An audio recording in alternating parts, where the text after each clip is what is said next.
Bonsoir, nous sommes en direct sur France 2, il est 22h40 et ça se discute. Il est écrit quelque part dans le best-seller des best-sellers, alias la Bible, qu'on doit aimer son prochain.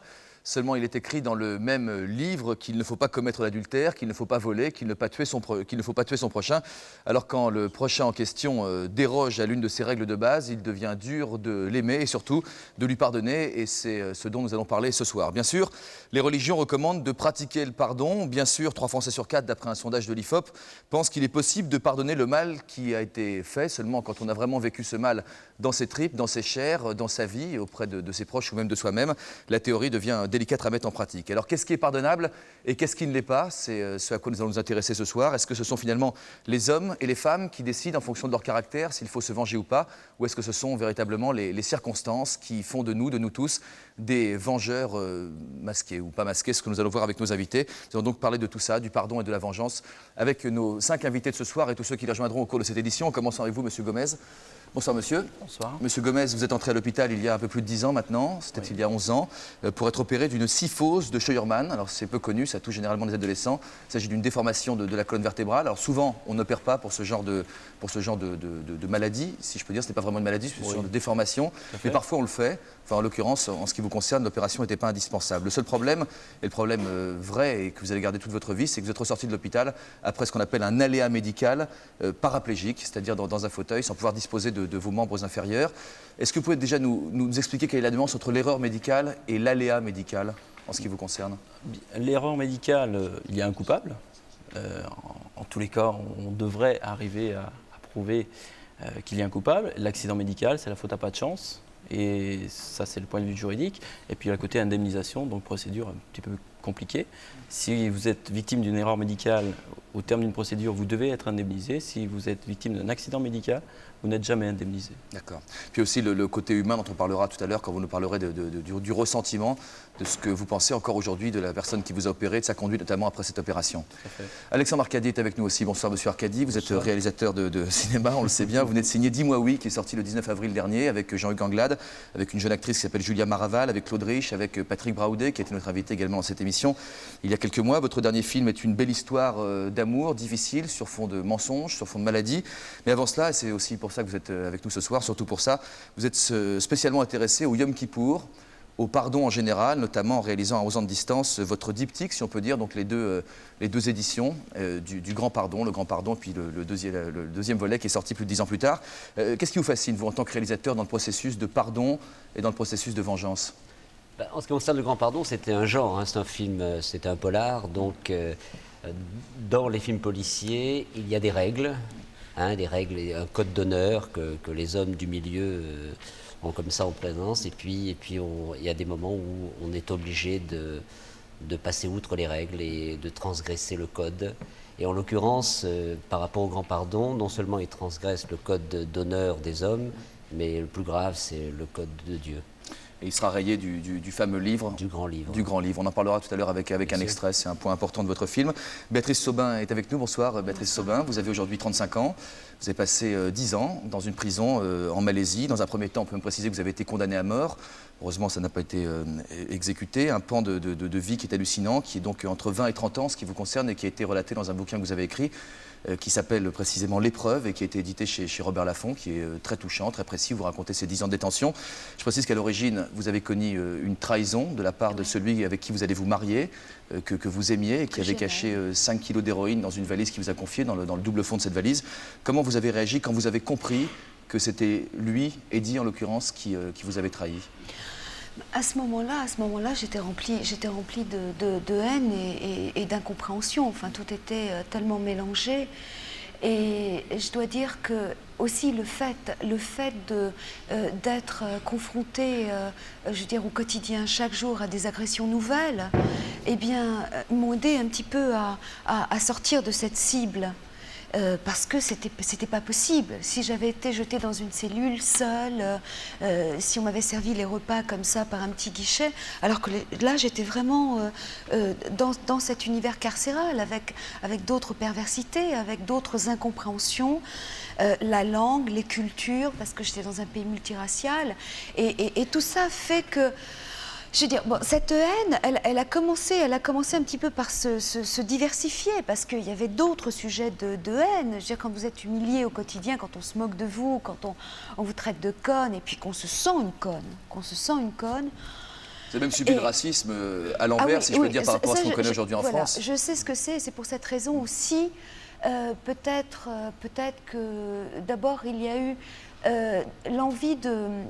Vraiment, le désir, le vœu de ne plus jamais humilier. Je veux dire, quand on a vraiment été très humilié, je crois que c'est quelque chose qui vient naturellement. Enfin, en tout cas, moi, je n'avais pas ce ressort de...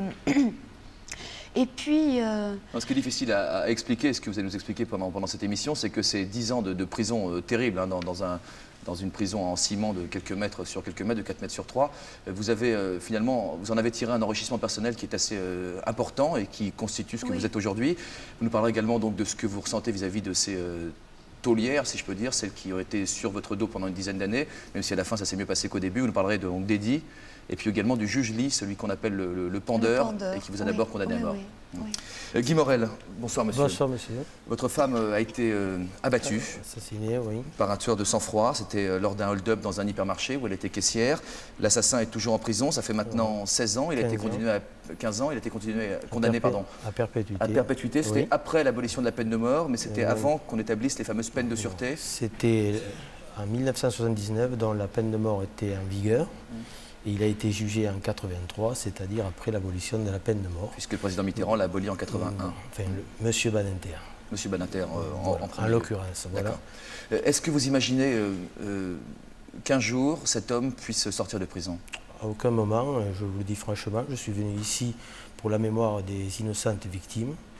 Je suis là pour défendre la mémoire de mon épouse, de mademoiselle Chamaillou, mademoiselle Elkaras, la petite Sandrine Le Goff, monsieur Le Goff et monsieur Coutrix.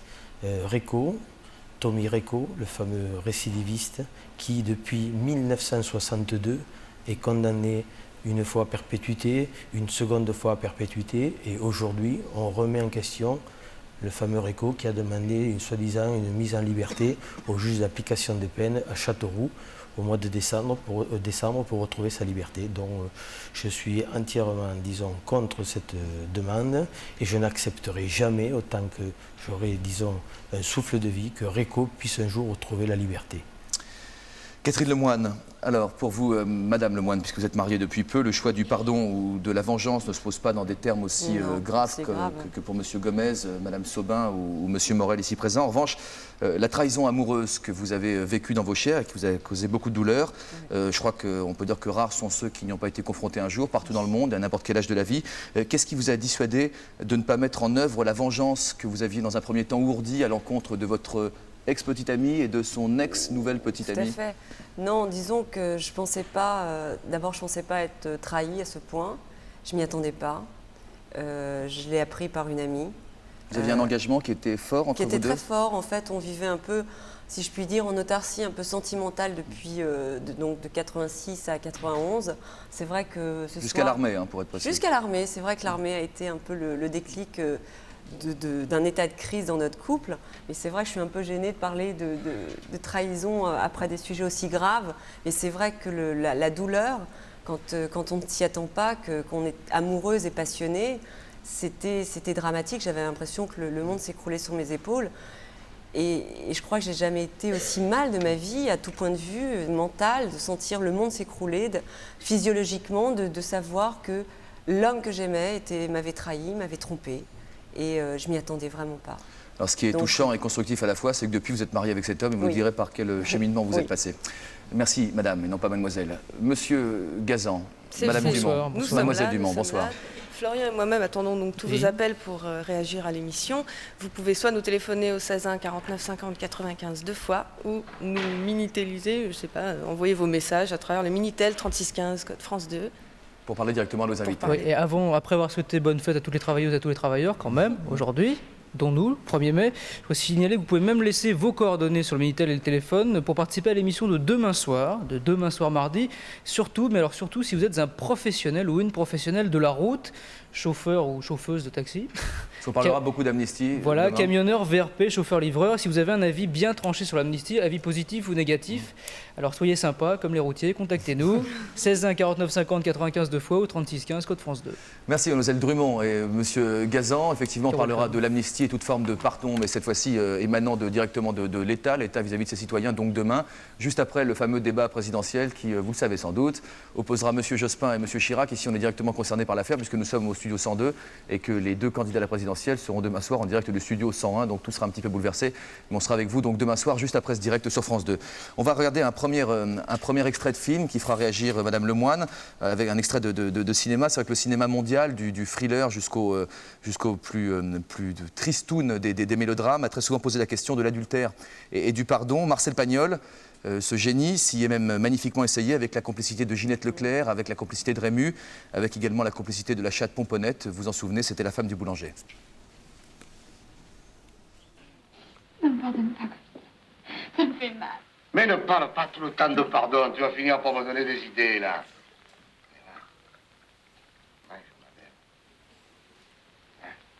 Ça t'étonne pas de me voir pétrir à cette heure-ci? Parce que, Aurélie, il faut que je te dise quelque chose. Quand tu as été parti, mais je me suis mal conduit. Oui. J'ai profité que tu n'étais pas là et j'ai bu des apéritifs. Oui. Et j'ai plus fait de pain. Oui. Et celui-là, qui c'est qui l'a fait? C'est moi. Il a une forme comique, hein? Je l'ai fait cuire dans le fond du fourneau de la cuisine. J'ai jeté un morceau de pâte au hasard, là, un peu comme il est allé tomber. C'est le seul que j'ai fait, et je l'ai fait pour toi. Je l'ai fait pour moi, seulement maintenant il est pour toi, parce que c'est toi qui vas le manger. Allez, mange, ma belle, mange.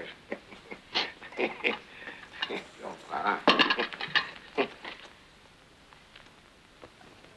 Ah, mais la voilà. Tu l'as vu retourner? La pomponnette? Dis, garce, salope, ordure. C'est maintenant que tu reviens, hein? Et le pauvre pompon dit, il s'est fait un mauvais sang de peste depuis hier. Il tournait, il virait, il te cherchait dans tous les coins. Il était malheureux comme les pierres. Et pendant ce temps-là, elle avait suivi son chat de gouttière, un inconnu, un bon à rien, un passant de clair de lune. Qu'est-ce qu'il a de plus que lui? Voilà, Rému donc, qui pardonne, Madame Lemoine, mais qui a quand même besoin d'exprimer sa colère et sa douleur donc, à Ginette Leclerc. Est-ce que vous avez eu ce même besoin de ressentir ce que vous aviez dans les tripes vis-à-vis de lui? Tout à fait. Je veux dire, j'estime que dans une grande histoire d'amour, il n'existe pas de grande histoire d'amour sans pardon.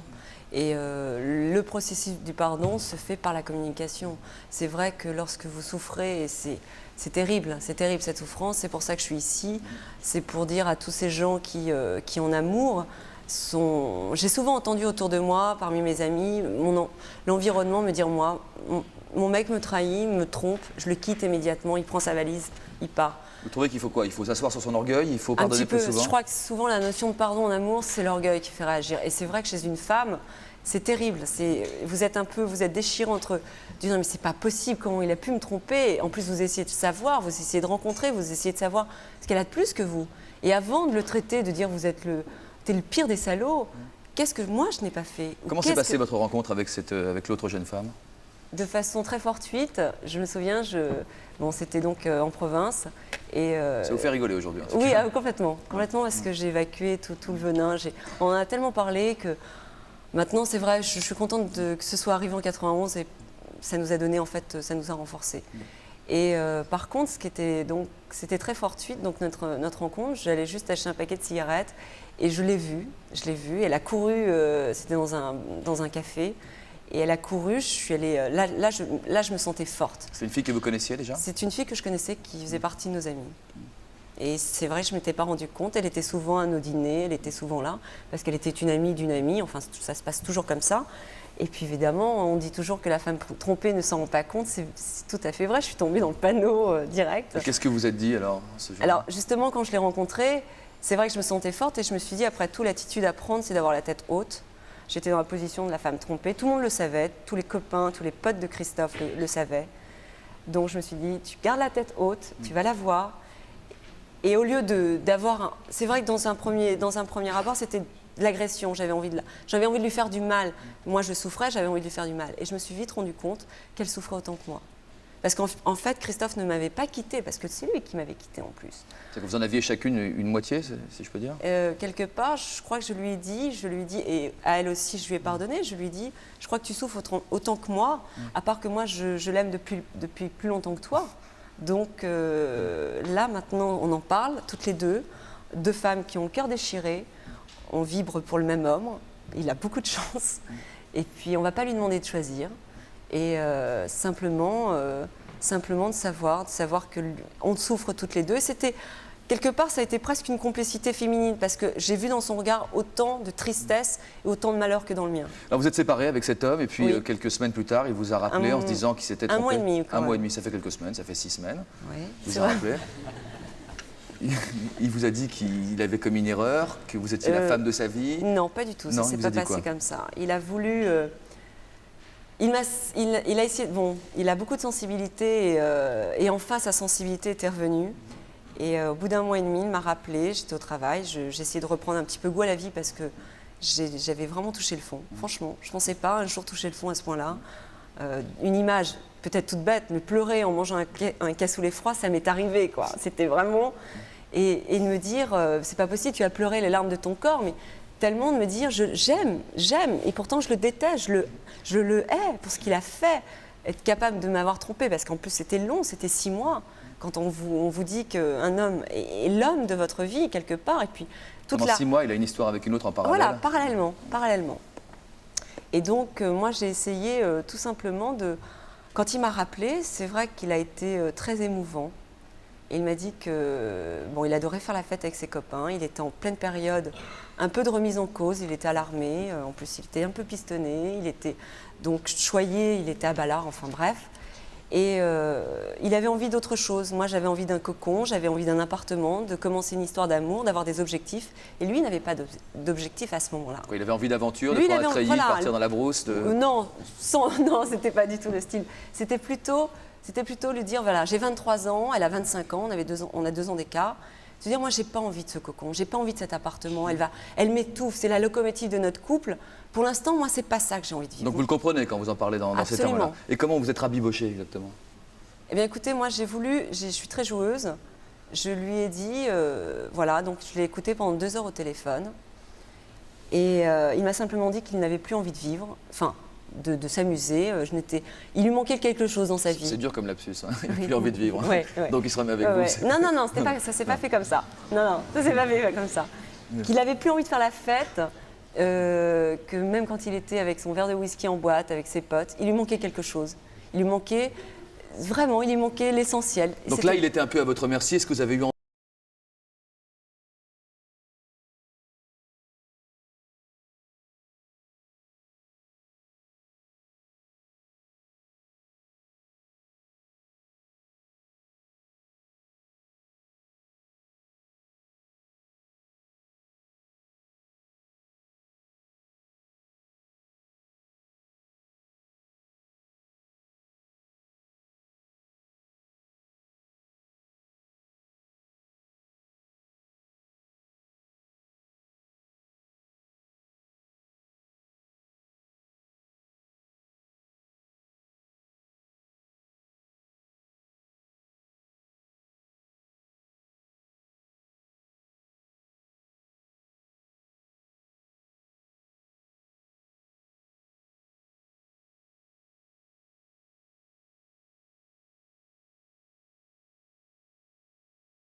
vous vous trompez complètement et que Dieu vous pardonne. J'étais étonné quand j'ai dit que Dieu vous pardonne. Moi, je vous ai déjà pardonné. J'étais étonné de cette réaction parce qu'à ce moment-là, pendant que j'entendais une scie électrique, tu imagines pour un pianiste ce que c'est d'être menacé qu'on vous coupe les mains. Je ne savais pas du tout que j'allais peut-être revenir à la vie. J'avais l'espoir, évidemment, mais ce n'était pas du tout évident dans cet enfer que j'étais en train de vivre. Donc mon pardon, je crois que c'est... Enfin, je suis certain que c'est sorti comme ça, naturellement. Je pardonnais. Je ne voulais pas peut-être mourir apportant ces poids sur le cœur. T'imagines si j'avais des rouilles dans mon esprit et je m'étais acharné contre ceux que je connaissais leur nom, qui m'avaient torturé pour revenir à ma famille. Il faut beaucoup de joie après une période de tôle militaire en plus. Il faut beaucoup de joie pour finir d'élever ses enfants, pour refaire la vie familiale et pour revenir au piano. Tu sais, se mettre au piano tous les matins, il faut un espoir infini. Après cette expérience, à votre avis, est-ce qu'on peut tout pardonner?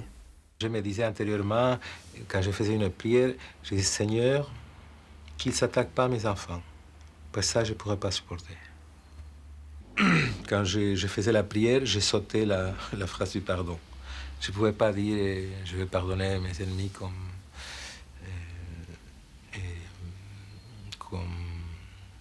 je te demande de me pardonner, Seigneur. Je ne pouvais pas dire ça. Alors j'ai sauté la phrase. Après, quand j'étais en prison, déjà un détenu régulier, disons, et je disais, pardonnez-nous nos offenses, comme je vais essayer de pardonner à ceux qui m'ont offensé.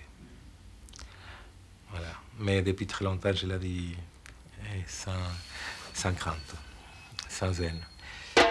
Voilà, Miguel Ángel Estrella, j'ai vu le père Ride opiner pendant que ce monsieur racontait donc ce qu'il a vécu pendant quelques années en prison. Bonsoir, mon père.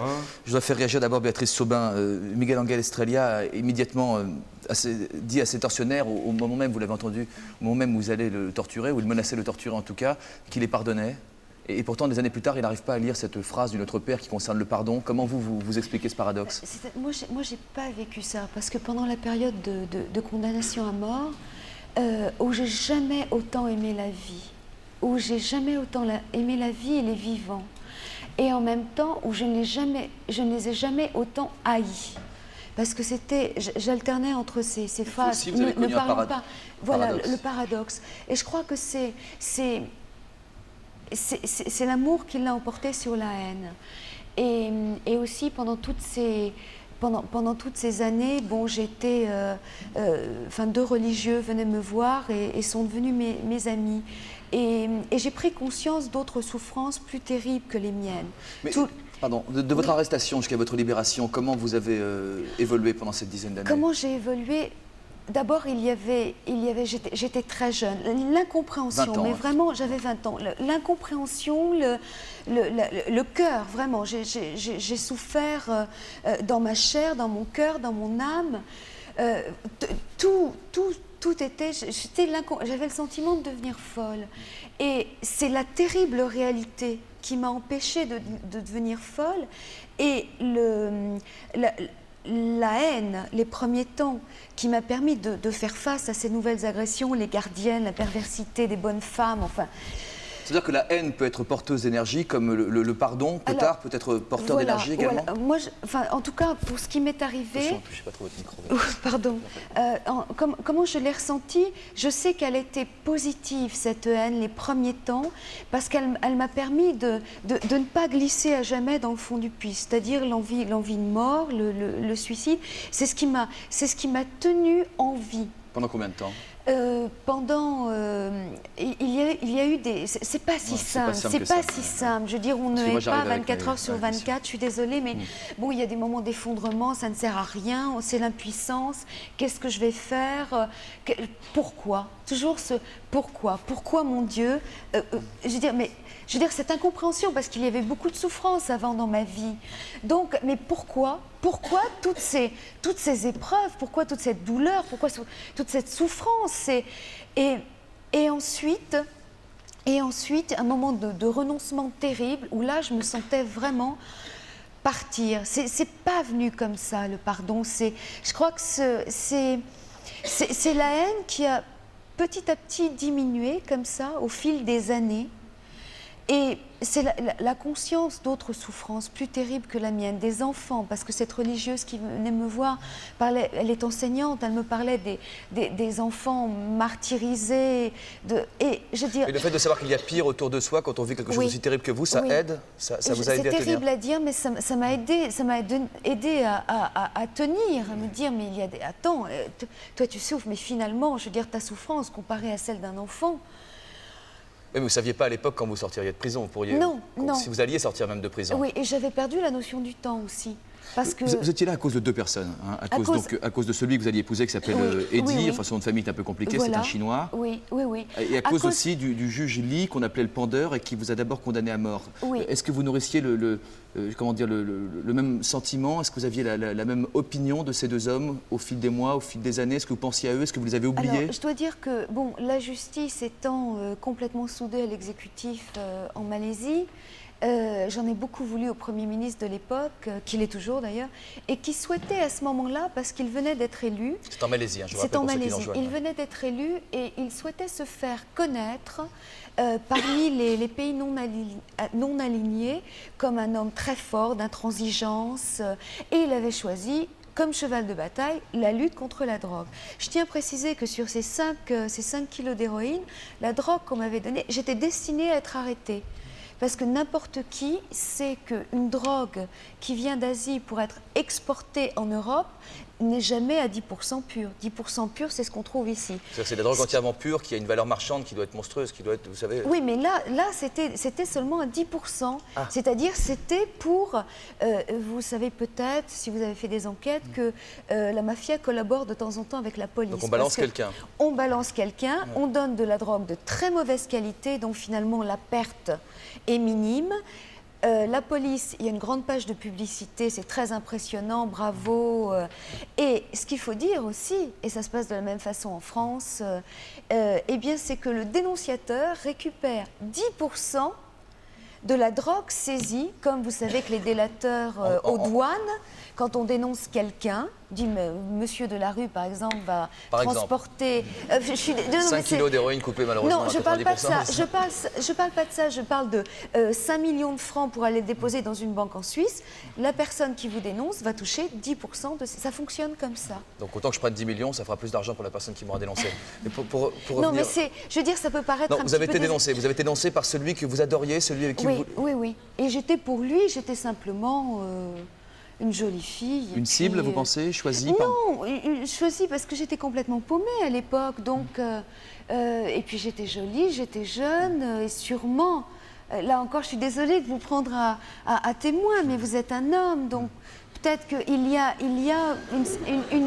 une jouissance. Je le prouve en plus. Non, mais je veux dire, peut-être qu'il y a une jouissance finalement plus forte que de faire l'amour à quelqu'un dont on sait qu'il ne va pas faire l'amour pendant longtemps, qu'on est son dernier amant. Ou je ne sais pas, ou là encore, parce que c'est tout simplement, pour lui, c'était ce que lui demandait de faire l'organisation à laquelle il appartenait. Donc il n'y avait même pas ça. Il n'y avait même pas ça. Enfin, il vous avait condamné en tout cas. Ça, vous pensez qu'il... Oui. Vous avez désigné comme étant la proie qui lui permettrait de faire librement son commerce par ailleurs? Oui, parce que c'est ce qui se passe aussi dans... Bon, c'était à l'époque, certainement que ce jour-là, une personne qui, elle, avait de l'héroïne pure, passait. Vous voyez, c'est ce compromis... On va donner la parole au père Hid et vous continuez, Béatrice, à intervenir quand vous le souhaitez en dialoguant avec Pascal Hid, qui est docteur en médecine, qui est docteur en philosophie. qui est maître en théologie, ça calme. Vous exercez donc aussi la fonction de prêtre aujourd'hui, qui est votre fonction d'abord, ce que j'allais dire, de prêtre à la paroisse de la Trinité. Vous opposez la philosophie d'un philosophe anglais du XVIe siècle qui s'appelle Thomas Hobbes, qui dit que l'homme est un loup pour l'homme, que l'homme est un animal sauvage animé de haine ou de désir, de haine et de désir. À votre avis, qu'est-ce que l'homme prouve quand il est capable de pardonner et d'y puiser, même si Béatrice ne nous a pas dit tout ça, mais j'ai cru le comprendre à travers son bouquin en tout cas et à travers le récit préliminaire qu'on a eu dans cette émission, qu'on a trouvé la force de pardonner et que le pardon devient une énergie au même titre que la haine un peu plus tôt. Ce qui m'a intéressé dans son témoignage en fait, c'est que c'est important que la personne ait d'abord une réaction, et notamment une réaction de haine. Je crois que c'est bon signe. Si la personne ne réagit pas, c'est qu'elle ne prend même pas la mesure du mal qui lui a été fait. Et je crains, moi, lorsque quelqu'un subit un préjudice, que la personne elle-même dise rien. Dans ce cas-là, ça signifie qu'elle refoule le problème. Et d'ailleurs, à la limite, l'indifférence me fait peur. Mais si vous me permettez d'intervenir, je crois que pardonner, c'est aussi accepter. Accepter un fait qui est là et qu'on ne peut pas gommer. Qui est là à jamais. Je vous disais, je pardonne, mais je n'oublie pas. Je ne peux pas oublier, je n'arrive pas à oublier. Il y a quelque chose de capital. Hein. Celui qui croit que le pardon, c'est l'oubli, ne peut pas pardonner. Il s'agit d'abord de faire mémoire de l'offense. Même parfois, il faut un temps fou avant de pouvoir se dire « j'ai vraiment eu mal ». Donc, il faut accepter la douleur, alors accepter qu'elle se développe en soi, accepter de la tuer, d'essayer d'en faire le deuil. Il faut déjà accepter en effet qu'il y ait une souffrance, donc se dire que l'autre m'a fait mal. Et parce que c'est très culpabilisant de sentir une haine en soi, de sentir une volonté de vengeance. C'est très très culpabilisant. Oui, et je dois dire qu'on se détruit. On se détruit. Moi, je crois que j'ai cessé. Enfin, en tout cas, la haine a diminué parce que j'avais encore plus mal. Et je me suis dit non. D'abord ta haine. Eddie ne la perçoit pas. Je veux dire, il ne la reçoit pas. Les autorités malaisiennes, ne parlons pas des gardiens qui alors s'en foutaient complètement, qui rigolaient, ça les amusait beaucoup. Et à un moment, on se dit, non mais arrête, tu te fais encore plus de mal toi-même. Je veux dire, en développant, en gardant cette haine. C'est capital, ça. Monsieur Morel, vous Écoutez, est-ce que la haine vous aide à vivre aujourd'hui? Mais non, c'est pas la haine qui m'aide à vivre. Bon, je vis avec ce drame et j'essaie, disons, de surmonter, disons, pour la mémoire de mon épouse, en disant, voilà, tu n'es plus là, mais tant que je serai sur Terre, je ferai en sorte que celui qui t'a fait du mal n'aura pas le droit de vivre comme tout le monde dans la société. C'est votre façon de ne pas oublier? Je ne peux pas oublier, parce qu'il a privé ne serait-ce que ma fille de sa mère, et ma fille est toujours là auprès de moi, et je n'accepte pas aujourd'hui que ma fille n'ait plus sa mère. C'est ça. Oui, c'est un sujet très important. En fait, souvent on confond le pardon et l'oubli et la justice. Je crois que pardonner, ça ne signifie pas qu'on ne rend pas justice. Je lisais récemment, c'était des évêques de l'ex-Yougoslavie. Ils disaient, une des raisons du conflit actuel, c'est qu'il y a des questions qui remontent à la Seconde Guerre mondiale, qui n'ont pas été résolues et qui remontent à un type de rancœur, de ressentiment, d'amertume, et qui sont réglées, comme on le voit, de manière aussi triste qu'aujourd'hui. Comme j'ai dit tout à l'heure, ce n'est pas à moi de pardonner. Les victimes ne pardonneraient pas. Elles ne sont plus là. C'est deux choses différentes, je crois, justement. Voilà. Maintenant, je fais confiance à la justice. Maintenant, ce que je dis encore aujourd'hui, si un juge d'application des peines, aujourd'hui, prend la décision de vouloir remettre Réco en liberté, c'est quand même prendre des risques pour la société. Sur le plan de la justice, tout à fait. Voilà. La question qui m'a passionné dans vos deux témoignages, c'est que je me rends compte qu'on ne peut commencer à pardonner que lorsque l'on découvre que chez l'offenseur, il y a quelque chose de plus que le mal qu'il m'a fait. C'est-à-dire? Et ce que vous avez dit tout à l'heure, savoir que vous vous êtes rendu compte qu'il y avait des souffrances autres, que tout à l'heure c'est très beau ce que vous disiez, c'est que la personne avait souffert. Donc vous avez dit, mais moi j'ai souffert, mais l'autre aussi a souffert. Moi comme chrétien, je pense à l'exemple de Jésus en croix. Jésus qui est écartelé par la souffrance, qui est déchiré par, on imagine quelle douleur, dit à ses bourreaux, ou plutôt dit à son père, pour ses bourreaux, Père, pardonne-leur, ils ne savent pas ce qu'ils font. Non seulement il pardonne, mais il trouve une excuse. Et je crois que c'est le cœur même du pardon. Si je ne discerne pas dans l'autre que l'autre est plus grand que le mal qu'il m'a fait, je ne peux pas lui pardonner. Et vous aujourd'hui, vous pensez qu'il y a un pardon accordé à Réco? Il y a une excuse à Réco? Il a purgé une première peine à perpétuité, on l'a remis 10 ans en liberté. Il n'aurait pas pu se comporter normalement, comme toute personne. Vous croyez que c'est normal Je crois profondément qu'il y a dans le cœur de l'homme un sanctuaire qui demeure inentamé, quel que soit le mal qu'il a fait. C'est mon expérience, c'est ce que je peux voir autour de moi. C'est un peu compliqué, monsieur Hitz. Oui, ce que je veux dire, pardonnez-moi. Ce que je veux dire, c'est que je crois que l'homme, si mauvais soit-il, si méchant soit-il, avec une liberté parfois terrible, a encore en lui la possibilité de revenir en arrière et de se transformer. Et vous pensez que Réco, lui, peut revenir en arrière et se transformer? C'est mon espérance de chrétien, oui, profondément. Non, mais il faut vivre avec la réalité. Quand il est venu à Béziers le 22 décembre, il a tué 3 jeunes filles. 4 semaines après, il a récidivé avec une petite fille de 12 ans, son père et un voisin. Donc c'est quand même pas dans l'acte, disons, d'une seule fois. Je prends un exemple concret. Quelqu'un dont on a beaucoup parlé récemment qui s'appelle Jacques Fesch, vous savez, qui avait tué, je ne connais plus le détail de l'histoire, mais qui a tué donc un policier et quelqu'un d'autre. Et il s'est véritablement en prison converti, il a changé sa vie, il a reconnu profondément le mal qu'il avait fait et il a changé. Ah, il a changé. Alors, si Réco change, ce qui veut dire qu'il a le droit de revivre, disons, parmi la société. Et qu'est-ce que vous croyez? Vous croyez qu'une personne comme lui, qui depuis 1962 jusqu'à 1977 a été incarcéré, il a été incarcéré à nouveau le 18 janvier 80, il est actuellement détenu à la centrale de Saint-Maur. Est-ce que vous pensez qu'après cette deuxième longue période d'années de prison, est-ce que cet homme pourrait avoir vraiment changé son comportement? D'après vous, c'est un problème de pénalité, c'est autre chose. Jacques Fesch, quand il a changé son cœur... Non, mais moi, je ne vous parle pas de Jacques Fesch, je vous parle de moi, de M. Réco. Oui, moi, mais justement, je vais appliquer le cas de Jacques Fesch auquel monsieur... Je ne le connais pas. Moi, je parle d'un cas concret. Je vous parle de M. Réco, qui est actuellement détenu. Vous pensez, vous, que cette personne, parce que je dis bien, c'est un ignoble assassin, qui froidement, parce qu'il a assassiné avec une arme, et ce sont ces termes, 7 balles, 6 victimes, économie de moyens. Je n'ai même pas besoin de me retourner, parce que où il tape, c'est dans la nuque, il n'y a pas de problème. Alors je dis, du point de vue de la justice, je ne sais pas, c'est pas moi qui rends la justice, et en effet, il est peut-être préférable qu'il reste en prison. Ce que je dis simplement, c'est que cet homme, lui-même, ne se réduit pas au mal qu'il a fait.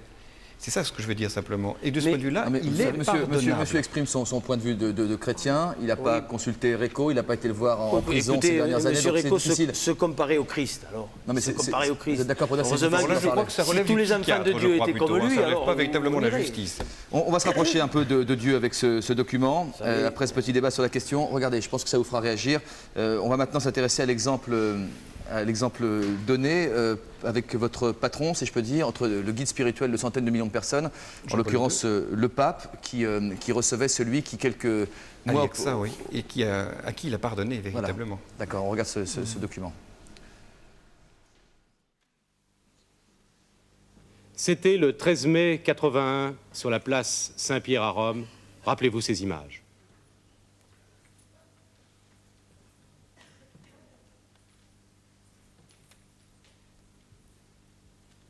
Aujourd'hui, Jean-Paul II a longuement rencontré l'homme qui avait voulu l'assassiner, le Turc Ali Akka. Jean-Paul II, face à Ali Akka, l'homme qui, le 13 mai 81, a voulu le tuer, place Saint-Pierre. L'homme qui, à deux reprises, ce jour-là, à 17h17, a tiré sur lui. L'homme qui, après son arrestation, s'était écrié, parlant du pape, « Je le hais ». Une rencontre extraordinaire, historique, si les adjectifs ont encore un sens, qui a eu lieu, comme prévu, ce matin, dans la cellule même du Turc, au quartier de haute sécurité de la prison de Rebibbia, au nord-est de Rome. À 12h10, après avoir célébré une liturgie de la parole dans la chapelle de la prison et serré la main des 450 détenus tirés au sort qui y assistaient, Jean-Paul II s'est donc dirigé vers la cellule du Turc, une pièce de 4 mètres sur 6, où 2 chaises avaient été installées côte à côte. En entrant, il lui a donné l'accolade, une manière spectaculaire, bien sûr, de lui renouveler en personne un pardon déjà accordé 4 jours après l'attentat. Un geste évidemment très symbolique en cette année de la rédemption. Jean-Paul II et Ali Akka sont restés ensemble près de 22 minutes. La porte de la cellule était ouverte, mais les 2 hommes ont parlé très bas et personne n'a rien entendu. On ne saura sans doute jamais d'ailleurs ce qu'ils se sont dit. Ali Akka, qui a beaucoup parlé et beaucoup menti depuis 2 ans, en a-t-il profité pour dire enfin la vérité, toute la vérité sur l'attentat? Mystère. En sortant, en tout cas, le Saint-Père, visiblement ému, a commenté « J'ai parlé », et je le cite, « avec lui, comme un frère auquel j'ai pardonné et qui jouit de toute ma confiance. Tout ce dont nous avons discuté est secret, je ne veux rien dire. » Avant de partir, Jean-Paul II a offert à Ali Akka un chapelet de nacre et d'argent. L'entretien s'est achevé peu après, 12h30. Ali Akka, à ce moment-là, s'est agenouillé et a baisé les mains du Saint-Père, dont l'une porte encore les traces de l'attentat du 13 mai, en murmurant « Grazie, grazie ».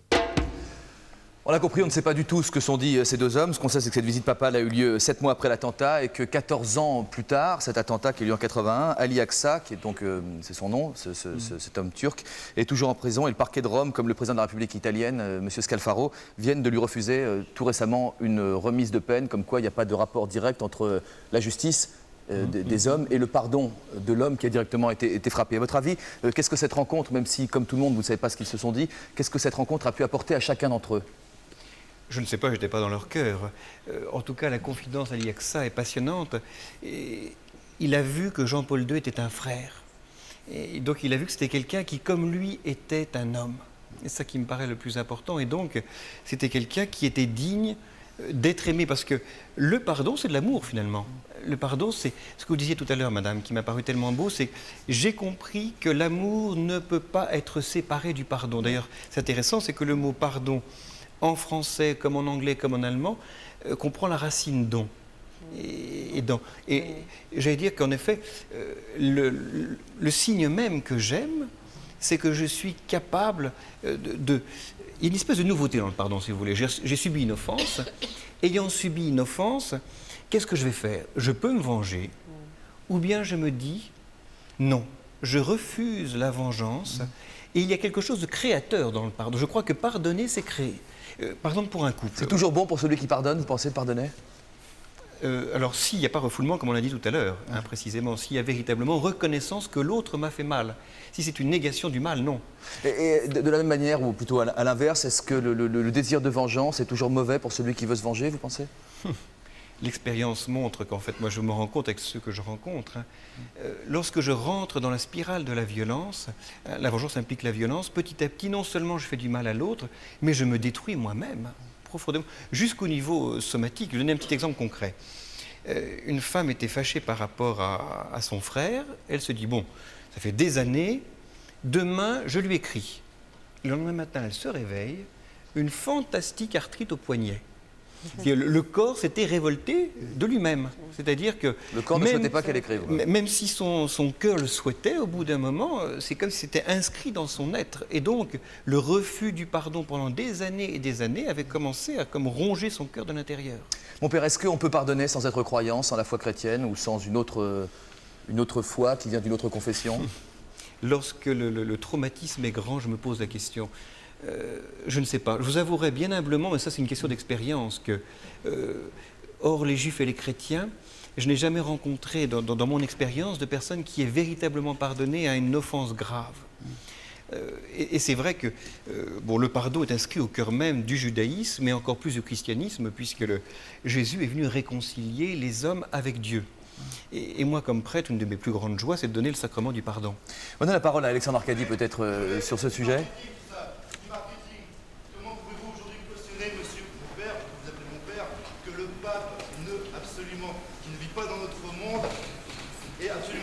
Du préservatif. Est-ce qu'on peut pardonner au pape qui se met en tant que criminel de la société mondiale? Est-ce qu'on peut aujourd'hui pardonner au pape qui dit ne portez pas de préservatif à tous les jeunes qui vont peut-être demain mourir du sida? Est-ce qu'on peut se dire proche de nous en tant que religion? On comprend, monsieur, votre réaction épidermique. On est loin du sujet. On va quand même interroger le père Hitz sur le sujet puisque vous le demandez. D'accord. Je réponds. D'accord, je vais faire votre parole si j'ai bien compris. Vous pensez que le pape, à travers cette opération filmée par des caméras, a voulu se montrer une bonne image de lui-même, et que parallèlement à ça, il commet pour vous des choses qui sont impardonnables, en l'occurrence de ne pas recommander le port du préservatif, voire de le déconseiller? Alors, je réponds précisément. On a notamment attaqué le pape par rapport à un discours qu'il a prononcé en Ouganda sur cette question justement du sida. Alors j'ai été voir le texte lui-même, on a dit et répété que le pape était contre le préservatif. J'ai lu ligne à ligne et relu, il n'y a pas un mot sur le préservatif. En tout cas, dans la dernière encyclique, il ne dit pas qu'il est pour. Il ne dit pas qu'il est contre, il ne parle pas de ce sujet-là comme tel. Hein. Mais est-ce que l'on a... Il ne dit pas qu'il est pour non plus. Est-ce qu'il n'évacue pas ce sujet? C'est la question qu'on se pose justement. Non, ce qui m'intéresse, c'est qu'il y a eu des interventions très précises, notamment je pense du cardinal Lustiger et d'autres évêques de France. Alors les termes sont à peu près, hein. En tout cas l'idée c'est la suivante. Lorsque quelqu'un en effet est porteur, et séropositif et plus que ça, donc est porteur même de la maladie qu'est le sida, lorsqu'il sait par ailleurs que la maîtrise de soi est difficile, il vaut mieux au nom même du « tu ne tueras pas » mettre un préservatif pour ne pas donner la mort que de la donner. Mais si on met un préservatif pour ne pas attraper cette mort potentielle qu'on peut rencontrer au fil les conditions sont précises. Les conditions sont précises, c'est bien dit. Quelqu'un qui, comme tel, ne s'estime pas capable de pouvoir véritablement vivre la maîtrise de soi. Quelqu'un qui donc va donner la mort. Donc c'est comme ces conditions. Et quelqu'un qui estime que la parole de l'Église n'est pas pour lui. C'est quoi cette maîtrise de soi dont vous parlez? C'est la capacité à pouvoir gérer ses pulsions de manière humanisante et heureuse. Je veux dire, quand j'ai une colère, moi, je sais pas, par exemple, j'ai pas une contractuelle qui me met un petit papillon sur... Bon, il peut éventuellement arriver qu'une petite colère. Demain soir, on parlera d'amnistie, mon père, prenez pas trop d'avance. Non, mais en l'occurrence, si j'ai une colère, qu'est-ce que je vais faire? Est-ce que pour autant, à chaque fois, est-ce que je vais libérer ma colère ou est-ce que je vais voir en quelle mesure je vais la gérer? Vous parvenez toujours à vous maîtriser vous-même? Vous n'explosez jamais? Non, ce que je remarque, c'est que je suis faible et pauvre, et je remarque aussi, c'est que la grâce du Christ me donne de pouvoir être davantage humain. Et maître de moi. Monsieur Arcadi, est-ce que vous avez pensé au pardon hier, quand par exemple on a fêté dans tout Paris, dans le 3e arrondissement, puis ensuite dans l'île de la Cité, la journée nationale de déportation et qu'on célébrait le 50e anniversaire de la libération des camps? Pendant ce temps-là, il y avait également une cérémonie qui se déroulait dans le camp de Dachau, qui avait été libéré 50 ans, jour pour jour, plus tôt. Est-ce que vous avez pensé au pardon ce jour-là?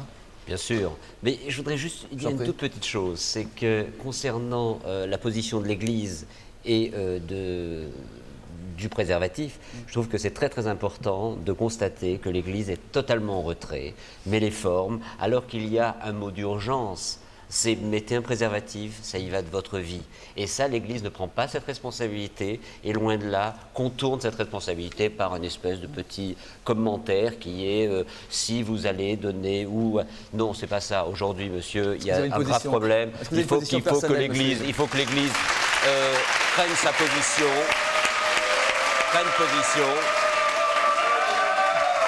Il faut que l'Église prenne position et donne le bon conseil. Aujourd'hui, c'est un conseil de vie. Alors, pour revenir à votre... Peut-être que Père Hide veut exprimer sa position personnelle sur le sujet, parce que d'autres l'ont fait. Bon, en l'occurrence, je viens comme prêtre, c'est vrai. Là-dessus, je pense qu'il y a deux choses qu'on confond toujours. C'est vrai que ce qu'avait dit l'abbé Pierre lorsqu'il était venu. Il avait dit, la soirée du Sidaton, on l'avait sifflé pour ça, l'infidélité est le véritable préservatif. Il s'était fait siffler, c'est vrai.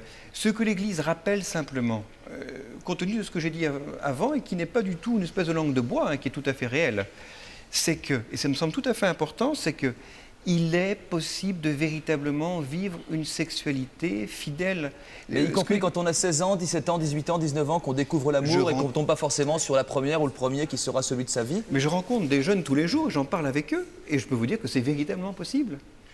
On ne le dit pas assez, on ne les entend pas assez. Bonne chance quand même, l'été commence bientôt. Vous savez, je crois que l'immense majorité des jeunes d'aujourd'hui ont connu plusieurs partenaires avant de trouver le bon. Même vous, Madame Lemoine, je ne sais pas si ça a été votre cas ou si vous n'avez connu que cet homme dans votre vie. Pas, non, je dis pas tout le monde. Je l'ai rencontré à 20 ans, mais c'est vrai que j'avais eu d'autres expériences amoureuses avant. Et j'avais la chance, en fait, on ne parlait pas sida, on en parlait aux États-Unis et c'est venu après en France. Et c'est vrai que je crois que j'aurais envisagé une vie sexuelle différente si on avait parlé sida comme aujourd'hui. Et c'est vrai que la position de l'Église, moi qui ai reçu une éducation religieuse, c'est... Autant la notion de pardon, je l'admets, et elle sort de mon éducation religieuse, autant le préservatif, je suis d'accord avec vous. Est-ce que cette jeune femme, quand elle avait 17 ans, si elle avait 17 ans aujourd'hui, n'aurait pas intérêt, quand elle rencontre un garçon, à lui demander de porter un préservatif, même si elle est séronégative et que le garçon l'est probablement? J'ai pas réglé sur ce problème concret, veut dire, dans l'immédiat. Ça, c'est une question que je verrai avec la personne votre individuellement, comme telle. Je voulais vous demander votre position, Père Hide. Quand je rencontre... C'est pas un piège, c'est un monsieur qui a lancé le débat. C'est un débat que tous les jeunes gens d'aujourd'hui, y compris moi-même qui ne suis pas encore un vieux, c'est pas un débat, mais c'est une question qu'on se pose tous. C'est vrai, quand on voit cette encyclique, quand on lit les déclarations du pape, quand on entend les représentants de l'Église en parler, tout le monde réagit, tout le monde est tenté de réagir quand on est encore en âge de rechercher son amour dans sa vie et qu'on n'a pas la fidélité comme seule philosophie de vie. Vous comprenez? Mon père vous dit, je rencontre beaucoup de gens, beaucoup de jeunes gens qui sont passionnés par la fidélité, qui y croient, mais c'est pas la majorité. C'est pas la majorité. Mais avant de trouver ce grand amour, il va en essayer plusieurs quand même, non? Vous pensez pas? Enfin bon, après c'est un débat de fond, on n'est pas obligé d'essayer en consommant, mais malheureusement je crois que... La question de savoir si on donne son corps sans donner son cœur aussi, c'est une question de fond. Moi, donner son cœur, il y a un moment où si vous voulez le désir, vous êtes jeune, c'est la jeunesse, c'est la fougue. C'est vrai que donner son cœur et quand vous êtes amoureux, c'est vrai que vous avez envie de l'autre. Et quand il y a la mort au bout, le pape peut pas dire il faut à ce moment-là, c'est vrai. Bon, la fidélité est importante. Moi, maintenant, je suis mariée et je souhaite rester fidèle. Enfin, il ne dit pas le contraire et des millions de personnes également attendent un signe quand même dans ce sens, je crois. Mais je vous ai dit, la parole même d'un certain nombre d'évêques est quand même assez précise. Si véritablement la personne ne peut pas vivre la continence comme telle, si elle ne peut pas vivre cela... L'incontinence? L'abstinence. L'abstinence, excusez-moi. La continence. Se contenir. Résister à ses pulsions. Ou la chasteté, ou la maîtrise de soi, etc. C'est vrai que ce n'est pas vraiment le débat. Hein. Non, pas du tout, mais vous êtes spontané, c'est en direct. Oui, tout à fait. Si elle ne peut pas véritablement le vivre, si elle s'estime impossible de vivre cela, en effet, je pense qu'il y a un minimum de respect de l'autre, etc., et en effet de sens même de ce qui peut se passer. Et donc, dans ce cas, Perride, vous avez tiré la conclusion? C'est-à-dire Moi, je pense à ce que dit André... Je pense que dit André Glucksmann, par exemple. Ça me frappe beaucoup dans La fêlure du monde. Quand il dit spontanément, on a envie de faire confiance à l'autre. C'est vrai que mettre directement la première relation amoureuse sous le signe de la défiance, il y a quand même quelque chose qui est plus que dommage. Mais oui, mais on n'y peut rien. Ça, on n'y peut rien, Perride. Mais on n'y peut rien. Heureusement encore, on ne porte pas d'étoiles jaunes, on n'a pas un tatouage sur la peau ou un fil rouge autour de la tête quand on est porteur du virus de sida. Ça ne se voit pas tant qu'on ne voit pas. Oui, non, mais il y a une chose qui est claire. C'est qu'il y a... Et ce n'est pas le débat ce soir. Non, mais ça l'est quand même spontanément. Mais ça peut le. Grâce à cause de ce monsieur qui est là. Par rapport à la question qui m'a été posée au préalable et je n'ai pas répondu. Il y a des silences qui sont terribles. Il y a le silence qu'on évoque aujourd'hui concernant le préservatif. Et il y a le silence de l'Église au moment de la Shoah. Un silence terrible et qui pèsera sur le christianisme durant longtemps. On sait que la position du pape pendant la guerre n'a pas été la plus exemplaire et son silence a été ressenti pour beaucoup et pour le peuple juif comme la plus grande des offenses. Ok. Alors, je vais répondre quand même. Alexandre Arcadi, vous êtes d'accord avec moi pour dire qu'on ne va pas faire le procès des chrétiens et de l'Église catholique parce que le Perride est venu parler librement et je crois qu'on peut reconnaître, même s'il n'a pas été extrêmement précis dans sa formulation, comme il nous faisait signaler en lisant entre les lignes, il a répondu à la question qu'on se posait tout à l'heure. Il n'est pas le porte-parole du pape et il n'est pas le pape, pas encore en tout cas. Mais je voudrais quand même dire un petit mot par rapport à ça. Pour revenir à votre... Oui, juste répondre du point de vue historique. D'accord. Oui, parce qu'il y a quand même quelque chose qui me semble faites-la moi un peu, juste. comme disait Yves Montand, un peu... Vous savez qu'on a récemment, et c'est tout récent, commencé à étudier un petit peu les archives du Vatican. Et on s'est rendu compte précisément qu'en étudiant les 12 gros volumes, qu'il y a eu plus de 800 000 juifs qui ont été aidés, notamment par le pape Pie XII et par d'autres, pour ne pas être soumis à la Shoah. On s'en rend compte là tout récemment. Et donc là-dessus, on est en train de réviser le regard qu'historiquement on jette. Je ne parle pas d'actes individuels. Un silence pénible, général. Je ne parle pas d'actes individuels de certains prêtres et sœurs qui ont été admirables pendant la guerre. Je parle de la position officielle. Et je pense que l'Église, à ce moment-là, aurait pu jouer un rôle important. L'Église ne l'a pas fait. Alors, c'est ce que je voulais dire. Ok, on va parler de Pie XII. La semaine prochaine, en plus, on consacrera une émission 8 mai 45 et on verra avec le général Bijard, qui est notre invité. Par rapport à la commémoration d'hier et de la Shoah. Je crois qu'il y a une chose qui est claire, et je crois que c'est Jan Kelevitch qui a dit ça. On ne peut pas demander au peuple juif le pardon puisque personne lui a demandé de le pardonner. Il n'y a pas eu cette réciprocité. Et je crois que c'est en ce qui concerne la monstruosité du nazisme et de la Shoah, il y a quelque chose de terriblement dur. Et je crois que tout à l'heure on disait que seuls ceux qui ont été victimes de la Shoah peuvent pardonner. Ils ne sont pas là, ils ne peuvent pas pardonner. Et aujourd'hui, c'est très très difficile de dire « oublions ». On ne peut pas oublier. En aucun cas, il faut oublier. On peut essayer, même pas de comprendre, on peut essayer aujourd'hui d'essayer de savoir pourquoi des hommes ont été porté par cette espèce de monstruosité, de bestialité. L'homme est devenu fou. Et ça, je crois qu'il n'est pas possible de le pardonner. C'est pas possible. On peut pas pardonner. Est-ce que les choses auraient été différentes, si je vous ai bien compris, si les nazis, les bourreaux, les criminels